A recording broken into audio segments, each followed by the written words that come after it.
Hello everyone and welcome to the ScrapbookPal YouTube channel. This is Dawn Polly from D Polly Designs and I'm so glad you could join me. Today I get to work with the Spellbinders Yana's Poppy collection. I have the Poppies BetterPress plate. This is a beautiful press plate.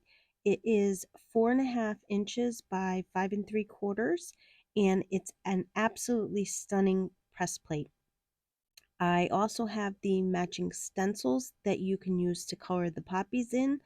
The only way to get this stencil is to purchase the combo pack. You cannot purchase the stencils separately. However, if you like to color your images in with markers or pencils, then you can just buy the press plate by itself. So let's get started so I can show you how to use the press plate and the stencils. This is my press plate and I just keep it in the box so I know where to find it. I want to show you, I do tape my magnetic plate in place so it doesn't move around when I have to run the press plate through the Platinum 6 multiple times to get a good impression.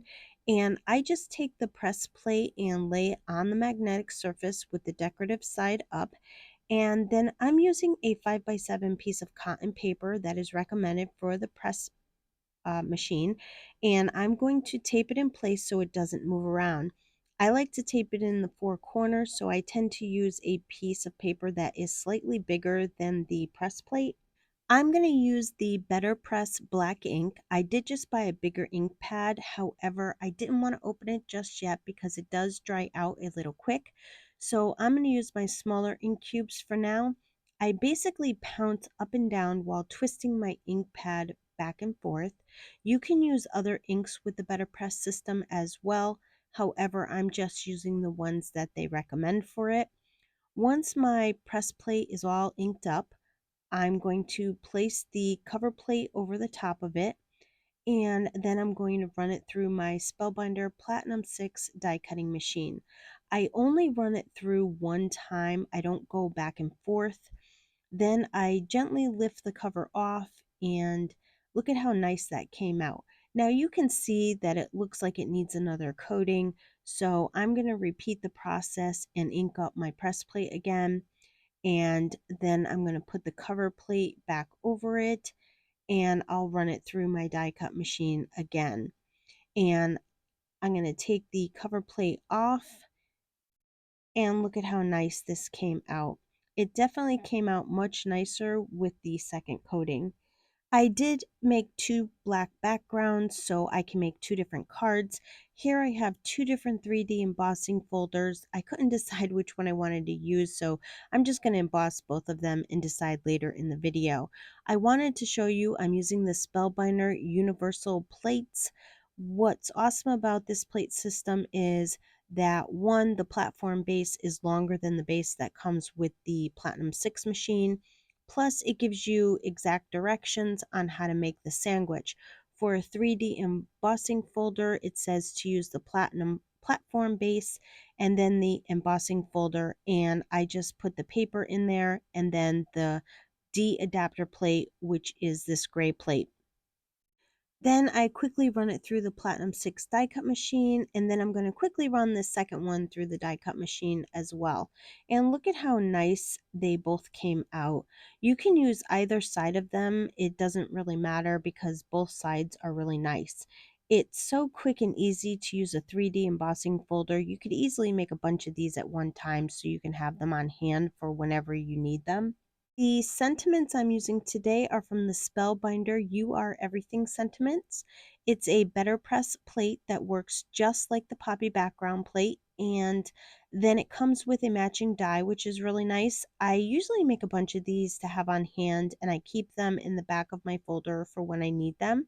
You get 12 different sentiments, for example, birthday, sympathy, anniversary, just because, congrats, and so much more. Since I have a bunch of them, I'm going to grab two of them that I already made. I'm using this card is full of birthday wishes and congrats, so proud of you. I'm going to give that one to my daughter. She just left for college and I'm going to mail it to her because I miss her and I'm so proud of her. And it will be a nice surprise to receive a card. Okay, let's move on to the stencils. These stencils are numbered at the bottom with 1 through 6 because you get 6 stencils. Can you see the number right there? I just go in order when using them. I start with stencil 1 and then I go in order from there. I have my two backgrounds. One I'm going to fully stencil and the other I'm going to stencil just the tips of the petals. These stencils are 5x7 and they line up super easy. You can either tape them in place or use some pixie spray to hold them. I'm going to use my pixie spray today. I'm going to take the first stencil and spray it with some pixie spray, and I just spray a little bit on the back of it and let it dry for about 30 seconds to a minute. And then I just lay it over my image and it lines up super quick and easy. And I just press it in place to make sure it adheres really well. I'm also going to use my magnets, but you really don't need them if you don't want to use them. You can use whatever ink you want to. I'm using some dye inks just so they dry faster. Personally, I think it's best to use small blending brushes. They're the way to go when ink blending small areas. You can get more shading this way. I don't have a lot of small brushes, but I did just get these Catherine Pooler detail blending brushes. I like them because they are slanted on one side, which makes them easier to get in the small areas. I'm using some coral berry ink and I'm just going to quickly ink blend all of the petals. I'm putting a light coating down because for my next color, I'm going to bring in a darker color to add some shading. Look at how quick and easy it was to color the first layer of the petals. Now I'm going to use a smaller ink blending brush just to add a little bit of shading. I'm using a ruby red color, but you can use any ink you have or color. Like I said, I think coloring with stencils works better with the smaller blending tools, so they are definitely a good investment in my opinion. I think it's really fun to stencil images. I know I enjoy it way more than coloring with my alcohol markers. And when I'm done, I'm going to slowly peel off the stencil, and look at how nice that came out. It really is that easy to color your images. I take the number 2 stencil and I lay it over my background. Again, super quick and easy to lay it over the image. I did spray the back of it with my pixie spray again, and I'm going to do the same exact coloring. I start with the coral berry and do all the petals, and look at how quick and easy it goes. It really takes no time at all to color them all in, and then I bring in the ruby red with the smaller brush. And I'm focusing on the bottom of the petals. I'm not coloring the whole petal in. And then I'm going to add stencil number 3, and I'm using the coral berry again for the entire petal, and I'm just putting a very light coating.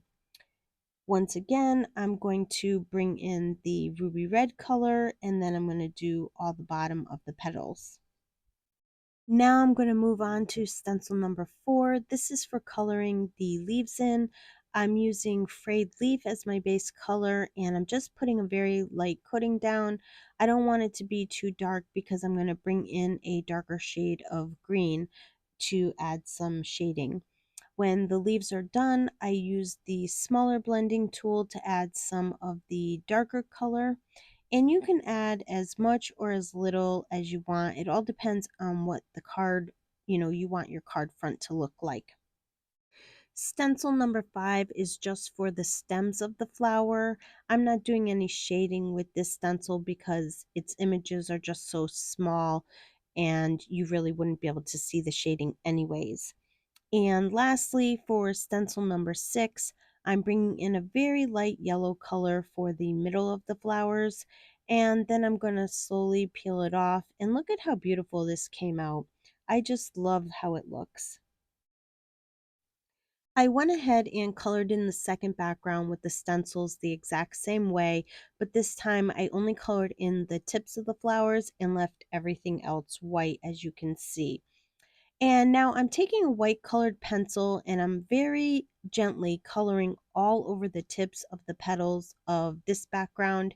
If you're not very good at shading, this will help to lighten up the ends of the petals to make it have the appearance of multiple colors on the petals.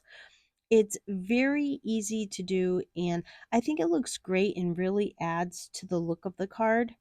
I wanted to put a border on my backgrounds, but I didn't have a piece of cardstock that matched.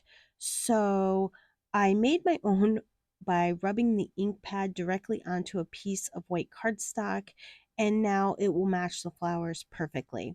I didn't do the center of the cardstock because I'm just going to cover it up anyway, so it really doesn't matter. Okay, let's assemble the cards. I cut the first card front down to 3.5 by 4.5, and I cut a black border slightly bigger. I cut the second card front down to 3 3/4 by 5 inches, and then made the pink border slightly bigger. I adhere a piece of craft foam to the back of both of the card fronts, and then one of the card fronts I adhere to the black border, and the other one I adhere to the pink border. I went with the Dazzling Dots embossed background, and I'm adhering the small card front to it, and then I adhere the entire card front to an A2 sized card base. The other card front I'm adhering directly to an A2 size card base. I put craft foam on the back of the sentiments and I adhere them to the front of the cards. And to finish off the cards, I'm using the Spellbinders self-adhesive embellishments. I went with Fashion Oyster. I thought the lighter color would brighten up the cards a little bit. And I'm using my craft knife to lift them up and lay them onto the card. And look at how nice it looks. I think that the embellishments really add to the look of the card. And that's going to complete my cards for today. These cards were super fun to make, and the background is definitely a winner for me. I want to thank you for joining me on the Scrapbook Pal YouTube channel. I would love for you to leave a comment below and let me know what you think of the cards. If you liked the video, please give it a thumbs up. Be sure to subscribe to the Scrapbook Pal YouTube channel and their other social media platforms so you don't miss out on any great inspirational videos. Also, check out their website for any new releases that they might have. As always, I want to thank you for spending your time with me, and I hope you have yourself a wonderful day.